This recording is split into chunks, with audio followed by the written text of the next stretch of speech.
성도들의 가정을 이렇게 방문하면 화초들이 많이 있는 그런 가정이 있습니다. 그런 집들을 이렇게 보면은 참 어떻게 저렇게 화초를 잘 가꿀까 그런 생각이 이렇게 드는데요. 저는 화초를 기르는 재주가 별로 이렇게 없습니다. 그래서 어쩌다가 누군가가 뭐 화초를 이렇게 선물로 이렇게 주면 그 화초가 점점 죽어갑니다.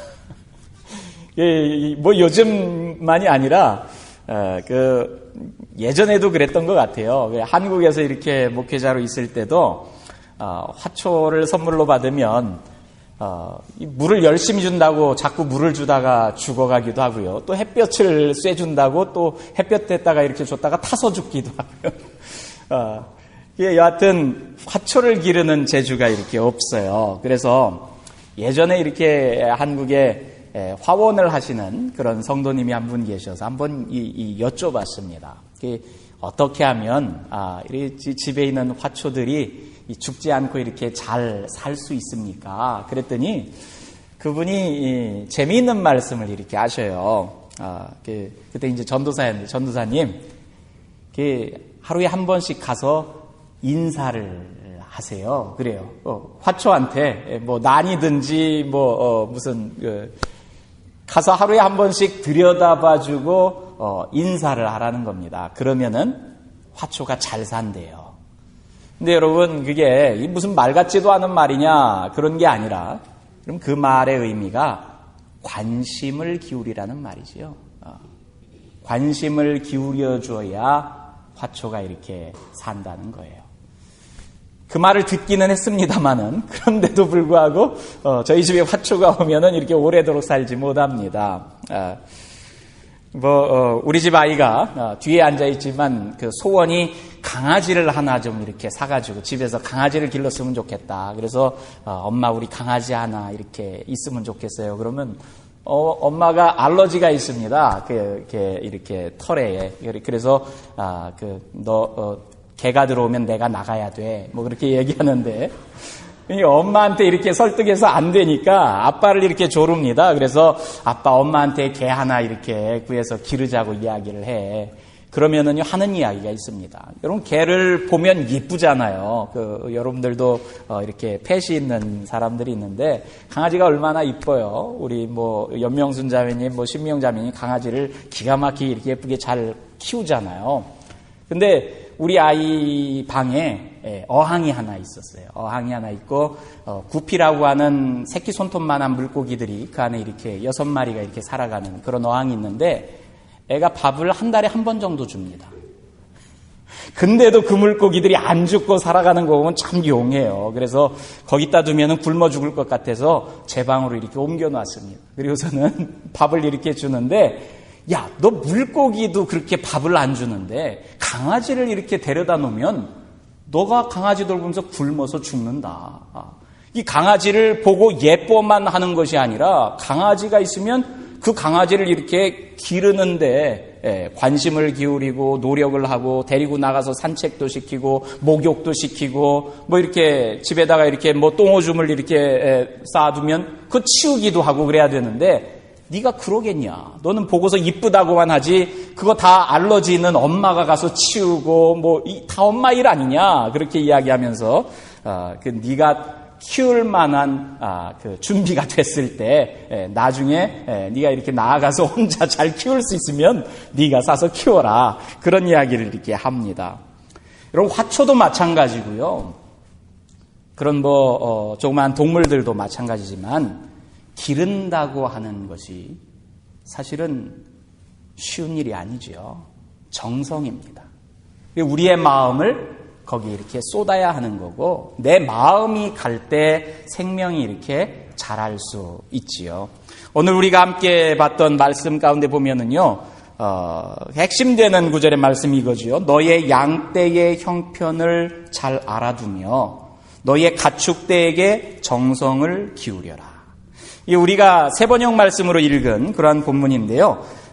영어 성경 가운데 의미를 좀 더 쉽게 와닿도록 약간 의역해가지고 그렇게 쓴 성경 가운데 메시지라고 하는 성경이 있습니다. 유진 피터슨 목사님이 그냥 우리 일상의 용어 가운데서 이렇게 쓸 수 있는 말들로 그냥 그 성경 원래의 그 히브리어 헬라어를 하나하나 이렇게 번역한 게 아니라 의미의 맥락을 가지고서 이렇게 번역한 그런 성경이 있는데 그 성경 내용 가운데는 이렇게 그것을 번역을 합니다.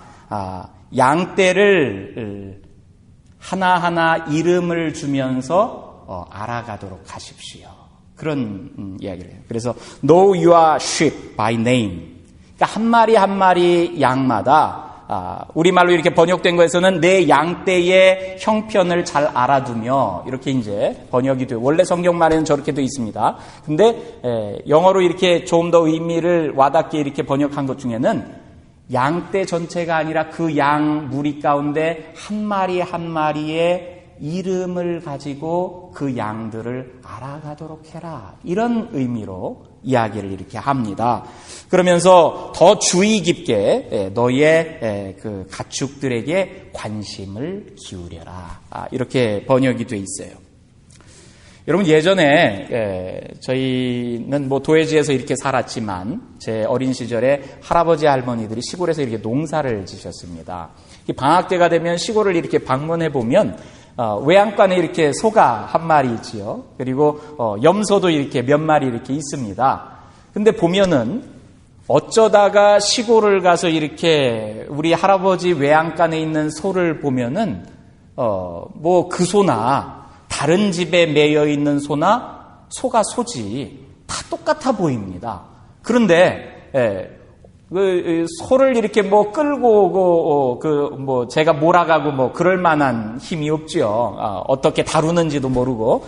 근데 종종 심부름으로 소를 갖다가 메어놔라 이런 심부름은 안 시켜도 할아버지가 야 메어놓은 염소를 가서 이렇게 끌고 와라 그런 이야기를 이렇게 합니다. 근데 염소 때 메어놓은 데 가면은 염소가 할아버지네 염소가 한 서너 마리 이렇게 있으면 그 염소들만 있는 게 아니라 다른 집 염소들도 거기에 같이 있습니다. 그러면은 가서 끌고 와야 되는데 이게 어떤 게 할아버지 염소인지 알아야 끌고 오죠. 그럼 무슨 야 우리 집 염소 이리 와 그래서 뭐 알아듣는 것도 아니고요. 그죠? 제가 보면은 염소가 다 똑같이 생겼습니다. 이쪽에 있는 염소도 그렇고 저쪽에 염소도 그렇고 다 똑같은데 그래서 그냥 돌아옵니다. 그래서 염소가 많아서요. 어떤 게 우리 염소인지 몰라서 그냥 왔습니다. 그러지만 할아버지가 가면은 당신 염소들을 이렇게 데리고서 이렇게 오시죠. 이 자기 염소를 아는 거죠.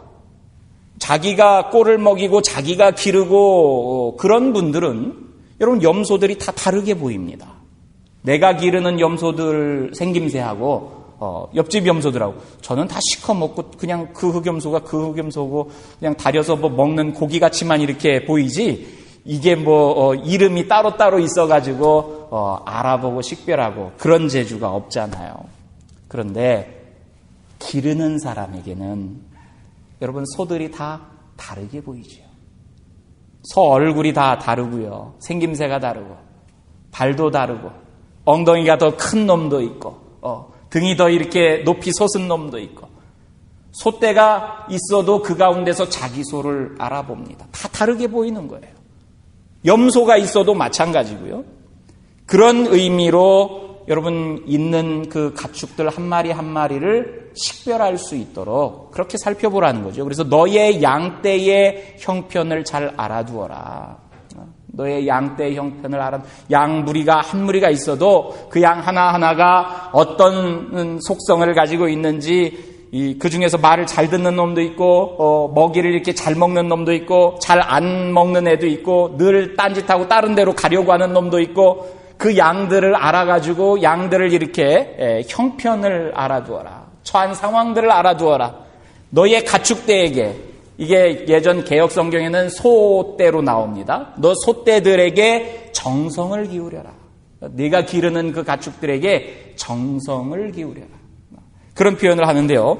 근데 여러분 이 말씀이 우리는 그냥 양떼를 돌보고 가축대에게 정성을 들이라 그런 표현으로 이렇게 듣지만 그런데 이 말씀이 주어져 있는 맥락 이게 우리 25장의 말씀부터 시작되는 잠언의 시작점이 있어요.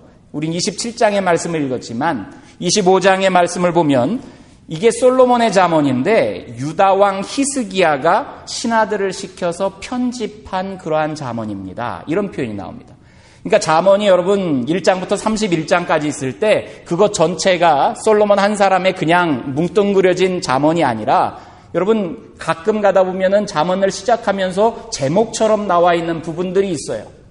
나중에 30장 읽고 31장 읽어갈 때 그 표현들이 또 다로 나옵니다. 이것은 아굴의 잠언이다. 이것은 르무엘 왕이 어머니께로부터 이렇게 받은 그러한 잠언이다. 이런 표현들이 이렇게 나옵니다. 그런데 오늘 우리가 읽은 본문의 잠언은 솔로몬 왕의 잠언인데 시대가 한참 흐르고 히스기야 왕 시대에 히스기야 왕이 예전에 우리 저 솔로몬 대왕이 남겨뒀던 잠언들을 다시 한번 모아가지고 편집을 한번 해봐라. 그래서 히스기야 왕 시대에 모아진 잠언들이에요.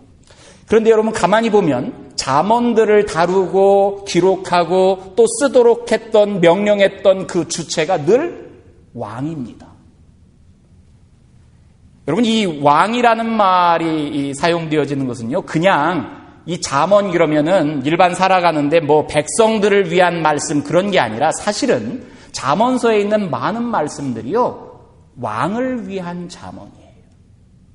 한 나라를 다스려가는 그러한 왕제의 교육 교재로 사용되어지는 겁니다. 왕에게 있어서 이제 뭐 여러분 우리 한국 드라마 같은 거를 보면은 보통 이렇게 세자를 책봉하고 그러면 세자 교육을 시키잖아요. 그 신하들이 이렇게 그 유명한 학사들이 몇 명이 쭉 둘러 앉아가지고 그 나이 어린 이렇게 왕자를 앉혀놓고서는 거기서 교육을 이렇게 시킵니다. 그러죠? 그러면서 그 교육하면서 왕제 교육을 시키는 것 아닙니까? 왕으로서의 재질을 갖출 수 있도록 어떤 마음으로 나라를 이렇게 운영하고 다스려야 하는지. 그런데 이 우리가 읽는 이 잠언의 말씀들 가운데 상당히 많은 부분들이 사실은 일반 백성들이 그냥 삶 속에서 양떼를 키울 때 양의 이름들을 알아가면서 양 형편을 잘 살펴야 되는구나. 소떼에게 관심을 기울이고 키워야 되는구나. 이런 맥락의 의미로 우리가 읽을 수도 있지만 그런 의미뿐만이 아니라 왕에게 있어서 이 양떼나 소떼를 백성을 이렇게 빗대어서 표현하는 거예요. 백성을 알아가라는 거죠. 백성을 알아가라는 겁니다. 여러분 우리가 그것을 목양이라고 그렇게 이름합니다. 목양이라는 이름들을 쓰죠. 양을 친다. 여러분 목자가 이게 칠목자지만 사실은 친다는 의미 가운데 여러분들이 옥편을 찾아서 이렇게 칠목자를 보면은 다스린다. 그런 의미가 있습니다. 양들을 이렇게 다스린다 하는 양을 다스립니까? 여러분 목양 그러면 백성들을 다스리는 거예요. 백성을 다스린다는 의미가 그 가운데 이렇게 있습니다. 돌봐야 될 대상으로 목동들에게는 실제적인 양이겠지만 왕에게 있어서 돌봐야 될 대상, 다스려야 될 대상, 그 다스린다는 의미가 뭐 위에서 이렇게 다미네이션 한다 뭐 이런 의미만이 아니라요. 군림한다 그런 것이 아니라 잘 살아가도록 또 잘 자랄 수 있도록 길러준다 이런 의미가 있는 거죠. 백성을 잘 살아가도록 이렇게 돌봐준다 그런 의미가 왕에게는 주어지는 거예요. 왕에게는 돌봐야 될 대상이 백성이지요. 그죠? 여러분 왕이 아니라 예를 들어서 왕의 위임을 받아가지고 한 마을을 이렇게 잘 다스려가는 그런 관리면 또 이것이 자기에게 있어서 내가 이렇게 돌봐야 될 우리 지역의 이렇게 사람들 그런 의미로 이렇게 와닿을 수도 있을 겁니다. 왕도 아니고 뭐 목동도 아니고 그러지만 우리 모두에게 이 말씀을 읽어갈 때 나에게 그러면은 목양해라. 나에게 누군가를 돌봐라 할 때 그 돌봄의 대상이 있다면 누군가 하는 것을 저마다의 삶의 자리에서 우리가 그것을 나에게 주는 말씀으로 이해할 때 한 집안의 가장은 자기 집의 식구들일 수 있습니다. 그죠? 너는 너의 양떼의 형편을 알아두어. 그러면 자기 집안의 식구들의 형편을 알아두는 거죠. 지금 아들이 뭐 때문에 고민을 하는구나. 지금 현수가 대학에 이렇게 그 입시 원서를 넣어놓고서는 마음을 졸여가면서 기다리고 있고 뭐 여러분 이런 걸 아는 거죠.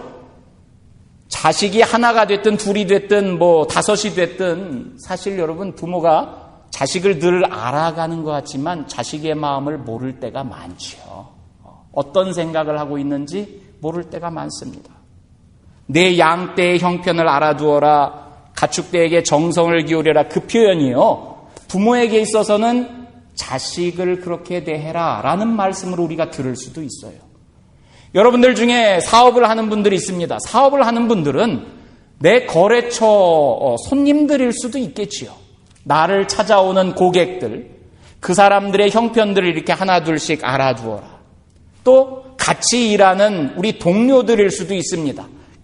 나와 더불어서 함께 일하는 내가 월급 줘가지고 저 사람이 먹고 살아 이런 생각만이 아니라 여러분 저 사람은 저 사람의 품을 팔아서 노동력을 나에게 공급해줘서 내가 일할 수 있도록 저 사람이 나를 도와주는구나. 여러분 그렇게도 우리가 생각하는 거예요. 그러면서 나와 더불어서 같이 일하는 뭐 제과점에서는 빵을 만들어주는 사람도 있고 빵을 이렇게 판매해주는 사람도 있고 우리 클리너에서는 옷을 이렇게 받아주는 사람도 있고 뭐 딜리버리 나갔다가 오시는 분도 있고 직접 이렇게 클린하시는 분들도 있고 여러분들이 이렇게 같이 내 사업을 이렇게 도와줍니다.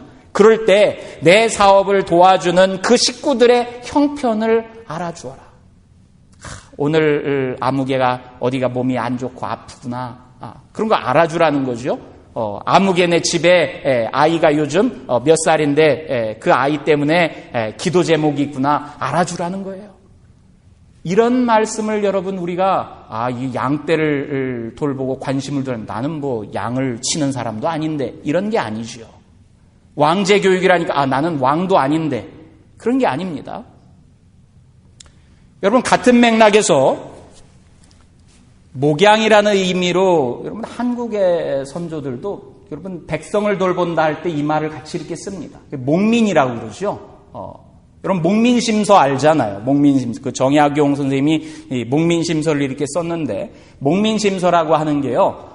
우리가 쉽게 생각하는 사또 그런 사람들을 교육시키는 책입니다. 사또가 돼가지고 한 고을에 이 목민관으로 간다. 이 백성들을 살피는 그런 관리예요. 쉽게 얘기해서 사또입니다. 사또로 한 고을에 부임해 갈 때부터 시작해서 그 고을에서 임기를 마치고 떠나갈 때까지 어떻게 부임해 가야 하는지에 대한 조항들부터 시작해가지고 나중에 일을 다 마치고 어떻게 떠나올 것까지 여러분 그 세세한 이렇게 조항들을 담아서 백성들을 돌봐야 될 그 관리가 가져야 할 성품들을 기록해 놓은 책이 목민심서예요. 어렵지 않습니다. 쉬운 말로 되어 있어요. 근데 하나에서 끝까지 백성의 형편을 살피는 이야기로 가득 차 있습니다. 한 고을에 부임할 때는 너무 이렇게 화려한 옷을 입고 가지 말라. 그런 말부터 이렇게 시작합니다. 백성들이 보기에 수수하게 그런 옷차림새로 가고 또 백성들 가운데 그 다스려가는 과정 속에서는 그 과부는 없는지 여러분 그 노인은 어떤지 이 아픈 백성들은 없는지 그런 것들을 살피는 대목들도 있고요. 그리고 백성들에게 이렇게 양식들 이렇게 거두어 드리는 일 뇌물을 받지 말라 이런 것부터 시작해가지고 그리고 흉년이 되면 전쟁이 되면 그런 것들을 어떻게 대비해라 그런 것까지 또 그 목민관이 아프다고 할 때 백성들로부터 이렇게 관심을 사고 환심을 사고 그런 것들을 금하는 내용들 그리고 임기를 마치고 이렇게 조용히 이렇게 떠나가는 이야기들 오늘날의 우리의 삶 속에서도 내가 비즈니스 하는데 또 내가 사람들과 관계하는데 내 가정을 돌보는데 그런데 여러분 그 유익한 말들이 그 목민심서 안에도 채워져 있어요. 양떼를 돌본다 하는 것이 그냥 양떼만이 아니라 내 주변에 있는 내가 관심을 기울여야 되는 사람들이구나. 무슨 지방 관리 수령에게만 또 해당되는 이야기도 아니고 사실은 이것을 적용해서 우리 모두에게 이렇게 주는 말씀으로 우리가 이 목양이라는 의미의 말을 우리가 받아들일 수 있습니다. 저는 이 말씀을 이렇게 읽어가면서 사실 다른 분들보다 더 이렇게 가슴에 와닿는 부분들이 있겠죠. 목사가 하는 일을 실제적으로 이렇게 목회다, 그것을 목양이다, 이렇게 직접적으로 이야기를 합니다.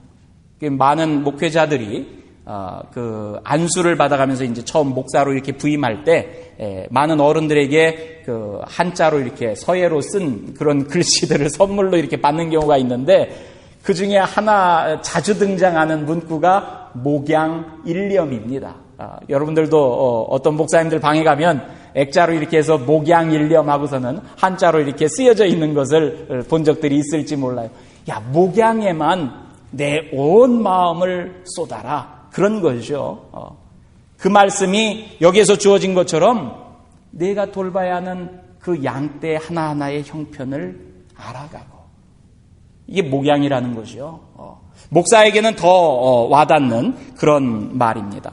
그런데 여러분, 이 말씀을 구약에서 이렇게 읽어가면서 이 말씀을 예수님도 하셨는데, 그렇죠? 내 양의 형편을 알아두어라, 가축대에게 정성을 기울여라, 이것이 양을 친다는 의미의 목양인데, 예수님께서 직접적으로 당신의 제자에게 양을 치라는 말씀을 이렇게 하시지 않았습니까? 요한복음 21장에, 요한복음의 제일 마지막 장이죠. 그 베드로에게 예수님께서 직접적으로 이렇게 말씀을 하십니다. 3번 이렇게 질문을 던지잖아요. 요한의 아들 시몬아, 네가 나를 사랑하느냐? 그때마다 여러분, 베드로가 주님, 그렇습니다, 내가 주님을 사랑하는 줄 주님께서 아시지 않습니까? 하면서 여러분 3차례 그렇게 대답하잖아요. 그때 예수님께서 베드로에게 주었던 말씀이 내 어린 양을 먹여라. 이 두 번째로는 내 양을 쳐라. 내 양을 치라는 말이 아까 목양이라는 말이에요. 한자말로 바꾸면. 그렇죠? 또 내 양을 먹여라 그랬어요. 내 양을 먹이라는 말이 2번이나 나오고, 양을 치라는 말, 양을 돌보라는 말이 1번 나옵니다. 여러분, 양을 먹여라 그랬는데 재미난 것이요, 한자로 착할 선자를 보면은요, 여러분, 이 착할 선자의 맨 위에 있는 게 양이지요. 양양자입니다. 그죠? 양양자 바로 밑에 있는 게 풀초입니다. 그리고 맨 아래에 있는 게 입구자지요. 양에게 풀을 베어서 그 꼴을 입에다가 이렇게 가져다 주는 거, 그게 한자로 이게 착한 거야, 그런 의미가 있어요. 여러분, 예수님께서 하신 말씀입니다. 그죠? 내 양을 먹여, 내 어린 양을 먹여라. 이 베드로에게 준 이야기지만, 여러분, 베드로에게만 준 이야기가 아니죠. 베드로는 교회의 상징적인 인물입니다. 베드로가 예수님께 대해서 주는 그리스도시요 살아계신 하나님의 아들이십니다, 이 고백을 했을 때 예수님께서 베드로의 그 고백 위에, 야, 너에게 그 고백을 알려준 이는 성령 하나님이야. 나는 너의 그 고백 위에 내 교회를 세우겠다. 그러면서 여러분, 베드로로 하여금 교회의 수장 역할을 감당할 수 있도록 이렇게 말씀해 주시는데, 그 모든 이 고백을 같이 하는 사람들, 주는 그리스도시요 살아계신 하나님의 아들입니다, 이 고백을 하는 모든 성도들에게 예수님께서 당신의 명령으로 주신 말씀입니다. 내 양을 먹여라. 한자로 그걸 그대로 그림으로 그렸어요. 풀을 베어다가 입에다가 이렇게 양의 입에 먹여주는 행위, 이게 선한 일이라는 겁니다. 이게 착한 일이라는 거예요. 근데 예수님께서 내 양을 먹여 할 때 그 먹이는 풀, 그 꼴이 되는 것, 이게 뭐예요?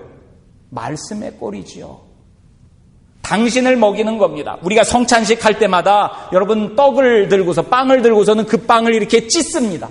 우리를 위해서 십자가에 달려서 찢김 당하시면서 죽으신 예수님을 의미하는 그 빵입니다. 예수님의 몸이에요. 여러분, 그 예수 그리스도가 누굽니까? 말씀이셨는데, 당신께서 하나님과 함께 계셨던 그런 분인데, 그 지위를 포기하고 이 땅 가운데 낮은 자로 찾아오신 하나님이 우리 예수님 아닙니까? 여러분, 그 예수님이 우리의 양식이 되어서 오셨어요. 생명의 양식입니다. 그리고 우리가 성찬식을 떼면서 여러분, 그리스도의 몸, 하늘의 양식입니다, 그러면서 여러분들한테 주잖아요. 그럼 여러분들은 그걸 받아 먹을 때마다 아멘, 그렇습니다, 이렇게 고백하면서 그걸 먹어요. 여러분, 그냥 빵 떼먹는 게 아니라 이것은 그리스도의 몸입니다. 이것은 하늘의 양식입니다. 그러면서 우리가 우리 입에 그것을 가져갑니다. 예수님께서 지금 베드로에게 말씀하셨던 내 양을 먹이라 할 때 그 양들을 먹이는 것은 하늘의 양식이요, 영원한 생명의 여러분 밥이 되는, 빵이 되는 예수 그리스도를 가리키는 거예요. 사람들에게 예수 그리스도로 마치 양들에게 풀을 베어서 꼴을 먹여주듯이 그리스도를 말씀의 꼴로 사람들에게 먹여주어라. 이것이 교회에게 주시는 예수님의 명령이셨어요. 여러분, 구약에서는 우리가 내 양떼의 형편을 알아두어라, 양에게 정성을 기울여라, 양에게 꼴을 먹여라, 그 목양에 대한 일반적인 말씀을 한다면, 여러분, 신약 성경에서는 양에게 관심을 기울이고 양을 먹인다고 하는 행위를 하늘의 양식인 하나님이신 그분이 이 땅 가운데 오신 예수 그리스도의 몸인 그 말씀을 사람들에게 먹이는 거구나 하고서 여러분 우리가 이해할 수 있습니다. 예수님께서 하신 말씀 중에 양을 먹이라는 말씀만이 아니라 양을 치라는 말씀도 하죠. 그죠? 내 양을 쳐라 그랬는데요. 양을 친다고 할 때 아까 칠 목자의 의미가 양을 다스린다, 양을 돌본다, 백성을 돌본다, 이런 의미가 있다고 그러죠. 여러분, 창세기를 읽어갈 때 하나님께서 사람을 지으시고 너희가 생육하고 번성하여 땅에 충만해라, 땅을 다스려라 할 때 그 다스림도요, 군림하라는 얘기가 아니라 너가 이성을 가진 유일한 생명체로 하나님께로부터 지음받았으니까 세상에 있는 모든 다른 생명체들에 대한 책임이 너에게 있는 거야. 네가 잘 돌보고 잘 간수해. 여러분, 세상을 사람들에게 다스리도록 하는 그 권한을 받았어요. 이게 잘 돌보라는 얘기입니다. 여러분, 시카고의 겨울이 추운데 12월이 돼서도 지금 춥지 않고 50도, 60도 기온이 이렇게 올라가잖아요. 그러면서 사실 이게 없는 사람들 살기는 이렇게 좋지만 여러분, 이게 정상적인 게 아니죠. 엘니뇨 때문에 그런다 하고서는 사람들이 이렇게 이야기를 합니다. 여러분, 이게 사람들이 그동안 세상을 잘 돌보지 못한 탓이요, 기후가 변했어요. 이게 정상적인 게 아니죠. 추워야 될 시간에 춥지 않습니다. 이게 가난한 사람 입장에서는 하나님의 은혜입니다, 이렇게 고백하는 부분일 수도 있지만 사실은 여러분, 이게 하나님께서 지으신 세상은 겨울이면 춥도록 돼 있어요. 시카고는 오지게 춥도록 돼 있습니다. 그런데 안 추워. 사람들이 잘 다스리지 못한 거예요. 탄산가스를 너무 많이 배출했어. 너무 많이 에너지를 사용했어. 그 사용한 에너지의 열량 때문에 지구가 병들어가. 여러분, 그러면서 이상기후로 나타나는 현상들 가운데 하나입니다. 우리가 사는 세상까지는 괜찮겠지요. 현수나 인혁이가 사는 세상은 어떻게 될지 모르겠어요. 지구가 점점 병들어갑니다. 이게 너희가 생육하고 번성하여 땅에 가득하고 땅을 정복하고 땅을 다스려라 할 때의 의미를 잘못 해석하면 이렇게 됩니다. 다스리라는 의미는요, 잘 돌보라는 의미예요. 그 생명이 그 생명다움을 누릴 수 있도록 잘 돌보는 그 역할을 우리에게 맡겨주신 건데 잘못한 거죠. 치라는 의미의 이 목자는요, 치라는 의미는 그렇게 잘 다스린다, 잘 매니지한다, 잘 도와준다, 이런 의미가 그 가운데 이렇게 있어요. 여러분, 재미난 한자가 또 하나 있습니다. 이게 오를 의자지요, 한자로. 위에 있는 게 양입니다. 밑에 있는 게 누구예요? 나예요, 나. 내가 양을 내 위에 이렇게 안고 있든지 업고 있든지 이고 있든지, 이게 한자의 의미로는 이게 옳은 거야, 이게 의로운 거야, 이렇게 이야기를 해요.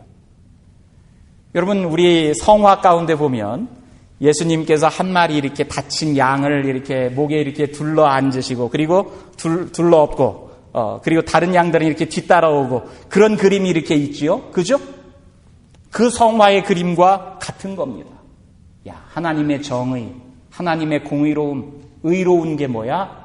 돌봐야 될 그 약자, 그 대상을 내가 안고 있는 그런 그림이 옳은 거야. 이런 맥락의 의미가 담겨져 있어요. 이게 돌본다고 하는 의미의 여러분 한자의 표현이기도 합니다. 백성을 저렇게 안는 거예요. 돌보는 거예요. 이게 양을 친다는 의미입니다. 우리가 양을 돌본다 할 때 내 가족이 양일 수도 있고 내 사업체의 코워커들이 양일 수 있고 또 나에게 오는 손님들이 양일 수도 있고 뭐 우리의 이웃이 양일 수도 있고 더불어서 살아가는데 나와 관계하는 모든 인물들이 우리가 살피고 돌보고 관심을 더 기울여야 될 그런 양들일 수 있습니다. 그 양을 예수님께서도 잠언의 말씀에 보태어서 그 양을 먹이고 그 양을 이렇게 쳐라. 그런 말씀을 이렇게 합니다. 그런데 여기에서 한 가지 우리가 더 생각해 볼게요. 잠언의 말씀하고 요한복음에서 예수님께서 내 양을 쳐라, 내 양을 먹이라고 할 때의 차이점이 하나 있습니다. 여러분, 구약에서는 너희의 양떼의 형편을 알아두어라. 너희의 가축대에게 정성을 기울여라. 그랬지요? 근데 예수님께서는 내 어린 양을 먹여라. 내 양을 쳐라, 내 양을 먹여라 그랬습니다. 여러분, 뭐가 다릅니까? 소유격으로 사용된 여러분 주어가 다르죠. 구약에서는 네 양떼의 형편을 알아둬야 돼. 이러면은 이거를 듣는 사람 입장에서는 내게 속한 양떼. 내 양떼를 내가 잘 알아야 되는구나. 내 가축떼를 내가 정성을 다해서 돌봐야 되는구나. 그러면은 그것들이 나에게 여러 가지 이렇게 유익을 가져다 준다. 뭐 옷감도 털에서 얻을 수 있고 젖도 얻을 수 있고 이런 이야기가 뒤에 나옵니다. 그런데 예수님께서 하신 표현을 보면 베드로에게 네 양을 먹여 그러지 않아요. 내 양을 먹여, 내 양을 쳐 이렇게 얘기합니다. 이게 무슨 말이에요? 모든 양이 누구 거예요? 예수님 겁니다. 요한복음에서는 구약 성경에서는 각자에게 허락되어진 양들이 있는 것처럼 보여요. 그죠? 내 양떼가 있네. 당연히 잘 돌봐야지. 내 건데. 그죠? 그렇잖아요. 여러분들 남의 집 양 돌봐줄 일 별로 내 양인데 당연히 돌보지 말라고 해도 사실은 내 양이고 내 가축인데 잘 돌보지요. 근데 여러분 신약 성경에 오면서 똑같은 표현인데도 불구하고 소유격의 주체가 바뀌어요. 주인이 바뀌는 거죠. 내가 주인이었다가 예수님이 주인인 것으로, 하나님이 주인인 것으로 이렇게 바뀝니다. 여러분, 그리스도인이 된다는 것은요, 내가 신앙인이 된다고 하는 것은 저기 보이는 것처럼 내 주인이 바뀌어지는 것을 이야기합니다. 내 양이 아닙니다. 그분의 양입니다. 내가 월급을 주는 내 클리너의 일하는 일꾼들, 내 일꾼들이 아닙니다. 하나님의 양이고 하나님께서 나에게 도움을 주시려고 보내주신 하나님의 양들입니다. 이렇게 생각하는 것이 신앙인입니다. 오인혁이 내 아들이야. 너 아빠 말 안 들어? 그러면서 여러분 내가 그 아이의 아버지 된 노릇을 해나가는 게 신앙인이 아닙니다. 하나님의 아들입니다. 하나님이 나에게 양육하라고, 기르라고, 목양하라고 하나님이 나에게 맡겨준 양입니다. 여러분, 우리는 우리의 삶의 모든 분야에서 그렇게 사물을 대하고 사람을 대하고 그렇게 살아갈 때 신앙의 마음을 가질 수 있습니다. 화초를 기를 때 내 거야가 아닙니다. 이 하나님께서 준 생명인데 잘 돌봐야 되는구나. 여러분, 강아지 한 마리를 이렇게 길러갈 때도 하나님의 생명입니다. 요즘 뭐라고 그럽니까? 이렇게 주인이 버린 그런 동물들 있잖아요. 하나님의 생명입니다. 내 거라고 생각하니까 버립니다. 내 건데 뭐가 어때? 여러분, 열심히 일해서 번 돈들, 내가 번 돈인데, 내 돈인데 어떻게 쓰든지. 아니요. 여러분, 하나님의 물질입니다. 하나님께서 내 수고한 대가로 그분께서 나에게 주신 거예요. 맡겨주신 겁니다. 야, 네가 잘 사용해봐. 여러분, 그래서 여러분, 선한 의도로 재화들을 잘 사용하기 위해서 우리가 일도 하고 돈도 버는 거예요. 그죠? 그것으로 어떤 일을 하려고? 아까 양들에게 꼴을 가져다가 먹이는 그런 일들을 하는 것처럼, 교우 중에 한 분이 크리스마스 이브 때 이렇게 휴가 안 가시는 분들 제가 대접하겠습니다. 여러분, 그런 이야기를 해가지고 제가 얼마나 기분이 좋았는지 몰라요. 돈은 그러라고 버는 겁니다. 그죠? 그렇지 않아도 바쁘고 일이 많은데 비즈니스를 자꾸 넓혀가면서 확장합니다. 왜 그래요? 그렇게 해서 버는 돈들로 하나님이 기뻐하실 만한 일들을 어떻게 다른 양들에게 꼴을 마련해서 가져다가 더 먹일 수 있도록 할까? 여러분, 그런 일들을 위해서 목적을 가지고 일하는 게 그리스도인의 직업관이고 그리스도인의 관점으로 다른 사람을 바라보고 사물을 대하는 태도입니다. 그저 내가 부자가 되기 위해서 돈을 더 모으는 것이 아니라 어떻게 이것으로 하나님께서 나에게 주신 당신의 양떼들을 더 풍족하게 하고 더 윤택하게 섬겨나가고 도움을 줄 수 있을까? 어떻게 하면 더 기쁘게 할까? 여러분, 그러한 내 사명을 가지고 일을 하고 돈을 버는 것이 그리스도인의 경제관이고 우리들의 삶의 가치입니다. 이것이 나 중심에서 하나님 중심으로 삶의 가치를 옮겨가도록 만드는 거예요. 여러분, 우리가 그리스도인입니다라는 고백을 할 때면 하나님께서 하나님의 영이신 성령 하나님을 우리에게 보내주시어서 우리가 그런 고백을 할 수 있는 거라고 합니다. 여러분들이 이 자리에 모여서 다 예배 드릴 수 있는 것은 여러분 안에 성령 하나님께서 계셔서 성령 하나님이 예배하고자 하는 마음을 주셔서 그렇습니다. 내 속에 있는 성령 하나님의 그 영향력이 점점 커져가는 것. 그것이 성도가 성숙되어 가는 거고 자라는 겁니다. 성령의 사람이 되어가는 것이요. 그럴수록 그리스도의 인격이 내 안에 채곡채곡 쌓아지는 것이고 주님께서 말씀하신 내 양을 먹이고 내 양을 쳐라 할 때 그 말씀이 바로 그분의 마음으로 우리가 들어서 삶 속에서도 그대로 드러낼 수 있는 게 됩니다. 아까 우리가 불렀던 찬양 중에서도요, 너는 내 것이라 했던 찬양이 있었잖아요. 그죠? 내가 지명하여 불렀나니 너는 내 것이라. 여러분, 우리는 다 그리스도의 겁니다. 그분께서 몸값을 지불하면서 우리를 사주셨어요. 저 사망 가운데서 생명의 값으로 우리를 사주셨습니다. 다 하나님의 겁니다.